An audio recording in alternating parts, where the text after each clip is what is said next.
Welcome to engine academy. இன்றைக்கி நம்ம என்ன பார்க்க போகிறோம்னா 12th maths exercise 2.4ல் 6th sum பார்க்க போகிறோம். கொஷின் ரீட் பண்ணுறேன். Find the least value of the positive integer n for which √3 + i whole power n அப்படின்னு சொல்லி கொடுத்துட்டாங்க. இப்போ இது சால்வ் பண்ணலாம். √3 + i பவர் n அப்படின்னு சொல்லி கொடுத்துருக்க சால்வ் பண்ணோம்னா ஈக்குவல் டு இது ஃபார்முலா அப்படி இருக்குது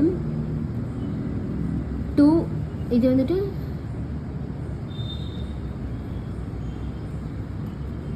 இந்த ஃபார்முலா படி இருக்குது. இப்போ நம்ம எழுதும்போது எப்படி எழுதலாம்னா இந்த 2 நம்ம போட்டுக்கிறோம். இது வந்துட்டு n+1 அப்படின்னு சொல்லி எழுதும்போது 0 √3 + 0/2 த ஹோல் பவர் n அப்படின்னு சொல்லி எழுதணும். இப்போ n 2n உள்ளே இன்ட்டு பண்ணோம்னா 2n √3/2 + i 1/2 the whole power n அப்படின்னு சொல்லி எழுதிக்கணும். அப்புறம் 2n அப்படியே எழுதிக்கிறோம். இதுக்கு வந்துட்டு நம்ம cos π/6 + i sin π/6 the whole power n சொல்லி எழுதிக்கிறோம். ஜெட்டோட வேல்யூ வந்துட்டு 2n cos n உள்ள n இன்ட்டு பண்ணோம்னா cos n π/6 + sin n π/6 அப்படின்னு நம்ம கிடைக்கும். செகண்ட் சப்டிவிஷன் என்ன கொடுத்துருக்காங்கன்னா இமேஜினரி பார்ட் கண்டுபிடிக்கணும். அங்கே ரியல் பார்ட்டு கண்டுபிடிச்சோம், இங்கே இமேஜினரி பார்ட் கண்டுபிடிக்கிறோம்.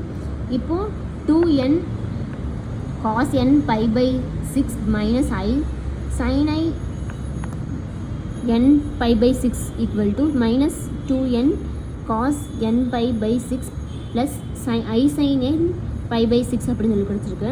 இப்போது நம்ம என்ன பண்ணுறோம் அப்படின்னா இதை அப்படியே எழுதிக்கிறோம். இங்கே இருக்க எண்ணும் இங்கே இருக்க எண்ணும் மட்டும் காமனாக கேன்சல் ஆகும். இந்த 2n +2n -2n கேன்சல் ஆகிடுச்சு இங்கேயே. அதுக்கப்புறம் இது இந்த எண்ணும் கேன்சல் ஆகுது. அதுக்கப்புறம் cos n π/6 + cos n π/6 equal to 0. அங்கே sin n கண்டுபிடிச்சி இங்கே cos கண்டுபிடிச்சிருக்கோம். 2 cos n π/6 equal to 0. இப்போது cos n π/6 equal to 0ன்னு கண்டுபிடிச்சிட்டோம். n into π/6 equal to cos inverse of 0 π/2 inside வரும்போது π/2 மாறிடும். அதுக்கப்புறம் ஏன் π/2னா என்னோட வேல்யூ வந்துட்டு நமக்கு 6, அப்புறம் π/2 அப்படின்னு கிடைக்கும்.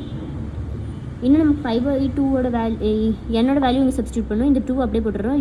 என்னோட வேல்யூ 6, அப்போ 6/2ன்னு கிடைக்கும். இது கேன்சல் பண்ணோம்னா 3 கிடைக்கும். தேங்க்யூ.